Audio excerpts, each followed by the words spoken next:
আপনার অন্তরে যা আছে, আপনারা যে বাধ্য করে তার কথা বইতে দেন না। আপনারা কি করবে বলেন? আপনার খুন করবে।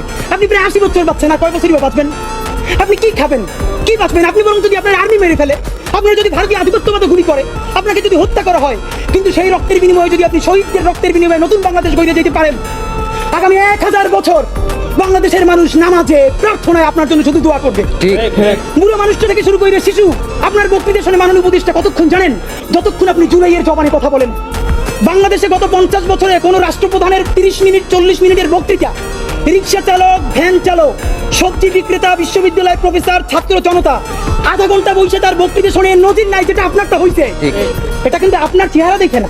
আপনি রাজনৈতিক দল করছিলেন, ফেরও করছেন, কিন্তু এইবার যে আপনার এই বাংলাদেশের পক্ষে হৃদয় নিংড়ে ভালোবাসা, আপনি যখন বক্তৃতা করেন আপনি আর্টিফিশিয়াল কিছু বলেন না, কিন্তু আপনি যখন ঘোষণাপত্র বললেন আপনার চেহারায় আর্টিফিশিয়াল ছাপ।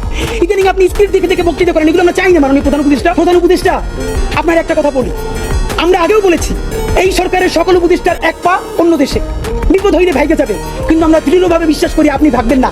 এর প্রমাণ, আপনি যদি ভাগতেন পৃথিবীর কোন দেশ আপনারে রাখতে চায় না বলেন? তাহলে হাসিনার আমলেও 10 তলা বিল্ডিং ভাই আপনার আদালতে হাজিরে আপনি দিতে আসতেন না। আপনি তখনই বিদেশ থাকতে পারতেন। আপনি এই দেশে থাকতে চান বলেই আপনি আসছেন, আমরা বিশ্বাস করতে চাই। আপনার অন্তরে যা আছে, আপনারা যে বাধ্য